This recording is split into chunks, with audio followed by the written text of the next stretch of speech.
Hi friends, welcome back. आज की news है Europe flexes military muscles, sends अब आएगा मज़े का part. Sends 50 troops to Greenland. और ये 50 ट्रूप्स टू ग्रीनलैंड क्यों भेजे हैं? टू काउंटर यूएसए, या बोल सकते हो टू काउंटर ट्रम्प्स डिजायर, या उसका जो चाह है कि मैं ग्रीनलैंड को यूएसए का पार्ट कर दूं, हमने उसको जब काउंटर करने के। काउंट किया था 50 नहीं है 35 के चलो, करीब है। उससे भी कम लग रहा है। तो अब ये पूरी मतलब इंडिया में न्यूज़ धूम मचा रही है कि 50 ट्रूप्स, और एक एक देश ने नहीं, इतने सारे यूरोपियन देशों ने मिल के 50 ट्रूप्स भेजे हैं। और पर बदले में इनको इनाम मिला है। नहीं, एक चीज़ मैं बताती हूँ, इनाम क्या मिला है?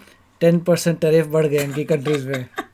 और वो उसके बाद कौन सी महीने के बोल रहे थे? जून में बोल हाँ, रहे थे उसके बाद 25% हो बढ़ जाएगा जाएंगे। और ये ना मिला है। पर एक चीज़ है, ये मुझे लगता है कि इन्होंने ट्रूप्स जो हैं इसलिए नहीं भेजे कि भैया अगर यूएसए अटैक कर देगा तो उससे बचाने के लिए। The reason to send the troops was कि क्योंकि ट्रम्प बोल रहा है कि भैया तुमने वहाँ पे कोई प्रोटेक्शन ही नहीं है ग्रीनलैंड की। चाइना और रशिया जो है उनको वो इसको ले लेंगे, या उनका कोशिश है, या मतलब वो उनका डिज़ायर या कुछ उस टाइप से। उसने कहा कि रशिया या चाइना जो है वो आराम से जो है ग्रीनलैंड ले लेंगे, जो हम होने नहीं दे सकते, और तुमने इसकी कोई सिक्योरिटी नहीं की। तो उन्होंने ट्रम्प को दिखाने के लिए, नहीं हम इसकी सिक्योरिटी देखेंगे, उसके लिए सिर्फ 50 बंदे भेजे हैं।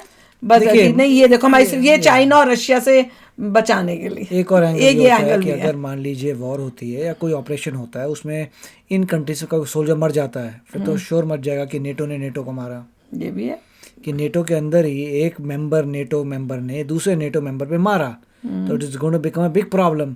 तो इसलिए अपने लोग भेजे हैं कि ये भी मरेंगे है, तो मल्टीपल कंट्रीज के लोग मरेंगे। अगर मल्टीपल कंट्रीज के लोग मरेंगे फिर तुम कैसे भिड़ोगे इतने सालों एक से? ये भी चालाकी हो सकती है उनकी। यही मेन तो ये है। 3 चीजें हैं। या तो उन्होंने दिखाया कि नहीं हम सिक्योरिटी, हम रेडी हैं। ट्रम्प ने जो बोला तो उसने कहा नहीं, हम दिखाने के लिए कि नहीं हम करेंगे इसकी सिक्योरिटी, आप फिक्र मत करो ट्रम्प जी, तो इसलिए भेजा है। या फिर दिखाने के लिए यूएसए को कि हम रेडी हैं, हमने अपने ट्रूप्स भेज दिए, अगर तुम अटैक करोगे ग्रीनलैंड में तो हमारे ट्रूप्स वहाँ पे हैं ग्रीनलैंड को बचाने के लिए। या फिर इसलिए कि अगर अटैक होता है, ट्रम्प करता है, या इनमें से कोई मरता है, तो ये तो नेटो की एक कंट्री दूसरी कंट्री से लड़ रही है, वो भी बहुत अजीब हो जाएगा। तो चलो देखते हैं न्यूज़। तो वीडियो शुरू करते हैं। वीडियो शुरू करने से पहले अगर आप चैनल पर नए हो और आपने अभी तक सब्सक्राइब नहीं किया तो जल्दी से पहले सब्सक्राइब के बटन और बेल आइकन को क्लिक कर लो, ताकि आपको हमारे सारे न्यू वीडियोस के नोटिफिकेशन मिल जाए जैसे हम अपलोड करें। अगर आपको वीडियो पसंद आता है प्लीज लाइक एंड शेयर। चलिए शुरू करते हैं। Our next story takes us to Greenland. Europe has finally decided to flex its muscles there. It has deployed troops to the island. It sounds serious and ominous, right? Like Europe is arming the island of Greenland. But wait till you hear the number.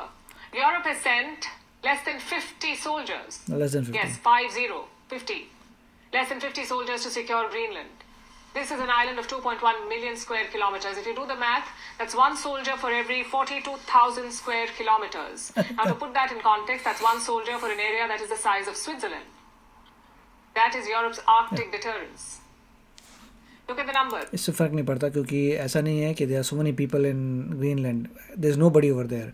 अगर आप square footage लेते हैं तो square footage में there is nobody, कोई नहीं, खाली पड़ा हुआ है। बात उसकी नहीं है, बात उसकी है कि इतना लैंड के लिए एक बंदा क्या प्रोटेक्ट करेगा। उन्होंने ये रिप्रेजेंटेटिव भेजा अपना कि अगर तो वो हमारा बात है ना। बंदा मरता है क्या तो चालू आपने है? उस कंट्री पर अटैक कर दिया। क्या The चालू है? breakup. France has sent 15 soldiers, Germany has sent 13, Finland sent 2 liaison officers, Norway, Sweden, the Netherlands and the UK are contributing small teams. वन टॉलरी बोल रहा है एक भेजे हैं। We're talking a few dozen personnel. They're part of a Danish-led exercise. It is called Operation Arctic Endurance. European officials insist this is a reconnaissance mission. But the context is very clear. Europe wants to be seen in Greenland. From today and in the coming period, there will be an increased military presence in and around Greenland of aircraft, ships, and soldiers. ये presence, including from increased other NATO presence. allies. Security in the Arctic is of crucial importance for both the Kingdom of Denmark and NATO as a whole. ये security इनकी। But why now? The reason is obviously Donald Trump. He wants to take over the island. It's something that he's been talking about for 12 लेके months रहेगा ये, now. जैसे Trump लग says he रहा है। needs Greenland for national security, and his argument is quite simple. If the US does not control Greenland, Russia or China will. The problem is there's not a thing that Denmark can do about it if Russia or China wants to occupy Greenland. But there's everything we can do. You found that out last week with Venezuela. There's everything we can do about things such as that. Not going to happen. we're not, I can't rely on Denmark being able to fend themselves off. But here's the problem. Greenland is देखो बात में दम है, क्योंकि इन लोगों ने खुद ही prove कर दिया, सिर्फ 50 लोगों को भेजकर इससे प्रोटेक्ट करेंगे वो। अगर चाइना और रशिया अटैक करे तो बताओ, ये 50 ट्रूप से दिखा रहे हैं कि हम प्रोटेक्ट कर लेंगे, ये तो खुद ही अपना मजाक उड़ा रहे हैं। 50 ट्रूप कौन भेजता है प्रोटेक्ट करने के लिए? और ट्रम्प वही कह रहा है कि अगर अटैक हुआ तो डेनमार्क तो कुछ नहीं बचा पाएगा ग्रीनलैंड को, पर अगर ये हमारा होगा तो हम कैसे प्रोटेक्ट करते हैं वो तो सारी दुनिया ने देख ही लिया, वेनेजुएला का। एक ही बात, खुद को नहीं बचा सकता, हाँ। ग्रीनलैंड को क्या बचा? हाँ, डेनमार्क क्या खुद को बचाएगा? वो उसने पूरे बाकी देशों को, यूरोपियन देशों को बोला भैया हेल्प करो, और उन्होंने गिनती के एक ट्रूप्स भेजे हैं। उसमें इतना दम नहीं था कि अपने आप भेजे। और सच्ची बात ये है कि नेटो वाले जितने भी बाकी देश हैं, इन्होंने अपनी सिक्योरिटी, अपनी मिलिट्री के लिए कुछ भी नहीं किया, ये सोच के कि भैया यूएसए है तो यूएसए के बल पे हम जीत, नेटो ने कि भैया यूएसए के बल पे हम हमारी सिक्योरिटी, कुछ भी हुआ तो यूएसए करेगा। मतलब सारा खर्चा यूएसए कर रहा है अपनी मिलिट्री पे, अपने देश के लिए करेगा कि तुम लोगों के लिए करेगा। अब जब यूएसए पीछे हटा है तो इन सब की जो है बजी पड़ी है। और ये देखो, ये ऐसे अपनी सिक्योरिटी कर रहे हैं कि जब यूएसए ने कहा कि हम ग्रीनलैंड लेंगे तो उनकी सिक्योरिटी क्या है कि उन्हें 50 लोग भेजे अपनी उसको सेव करने के लिए। इससे पता चलता है ये कितने वीक है मिलिट्री वाइज। इन्होंने कोई मेहनत नहीं की इतने सालों में, बस ऐश कर रहे थे। अभी ये उन्होंने डिफेंस बजट अपने इंक्रीज अब की है ना, क्योंकि जब ट्रम्प ने आके बोला कि भाई हमारे ऊपर क्यों तुमने सारा बोझ डाला हुआ है। जर्मनी का डिफेंस बजट अब इंडिया से ज्यादा है, तो काफी यूरोपियन नेशंस जो हैं छुटकू से हैं साइज में, मगर डिफेंस बजट जबरदस्त इंक्रीज कर अब करेंगे, ट्रम्प के डंडा जो पड़ा है। an autonomous territory. At the same time, it is part of Denmark. Denmark is a US इतने ally. सही लोग रहते हैं They're बस। both part of the NATO, the US बस ये and छोटी सी Denmark. बस ठंड The होगी US ना already इतनी has तो। a military base on the island of Greenland. It also has full military access under long-standing treaties. But Trump does not just want access; he wants ownership. So what then is Europe? वही तो है, base बना के हम रख बैठे हुए हैं, तो कल को कुछ होए तो मतलब यूएसए करेगा, जबकि यूएसए की वो कंट्री, वो पार्टी नहीं है उसकी कंट्री का। तो बर इन लोगों के लिए हम बेस बना के वो सब करके अपना खर्चा कर रहे हैं। ये तो डेनमार्क को बनाने चाहिए था अपना बेस, और उतने ही लोग भेजने थे, अपना तो कोई खर्चा नहीं कर रहे हैं। तो वही कह रहे हैं कि भैया जब अगर हम वहां पे बैठ के अगर उसको बचाने के लिए बैठे तो फिर हमारा ही पार्ट होना चाहिए। एक तरफ से एंगल भी ठीक है। अभी कुछ लोगों ने आपको ग्लोब नहीं दिखाया अर्थ का, जब देखें अर्थ को पूरे को, तो एक तरफ रशिया है। रशिया अगर आर्कटिक सर्कल से जाए तो सीधा आर्कटिक सर्कल क्रॉस किया, ग्रीनलैंड आया, कनाडा आया, यूएसए। हाँ, वही तो वो स्ट्रेट रास्ता है। हाँ, तो वही तो वो कह रहे हैं ट्रम्प ने सारे कहा। मिसाइल जो फायर होंगे वहीं से फायर होंगे। रशिया सीधा फायर करेगा मिसाइल ओवर ग्रीनलैंड और सीधा टपक जाएंगे यूएसए तो में। वही तो आपको ऐसे थोड़ा ना आना है लैटिट्यूड लॉन्गिट्यूड, सीधा ऊपर से आओ। वही तो, इसीलिए तो ट्रम्प को लगा है कि भैया इसको हमें सिक्योर करना है, और ये लोग सिक्योरिटी के वाइज से बिल्कुल इसको निगलेक्ट करके बैठे हुए हैं। Trying to do. Europe says this deployment sends a strong political signal, a signal to Washington, and it shows how serious this is. The NATO, as you would know, was formed ये serious है, 50 troops भेजना। in 1949. This is the first time European allies are talking about deterrence against the United States. करो। But let's talk the military reality here. Could these troops stop a US No. move on Greenland? बिल्कुल The भी answer नहीं। is no, वही। not even close. Yes. The US military could capture Greenland. USA military ने जब Venezuela में थे, मेरे Venezuela में 20-25 बंदे भेजे थे, तो ये सोच रहे होंगे वो 20 आएंगे, हम 50 हैं। Within hours. It has airlift capacity that Europe does not. It already operates the missile warning radar from the Pitufik space base. Europe too admits that this mission is not about resistance, it's about complication. ऐसे क्या How to complication? complicate matters. Say American troops land in Greenland tomorrow, they won't just deal with Denmark, they'll be dealing with French, Correct. German, Nordic and British personnel. That turns this into a complicated mission.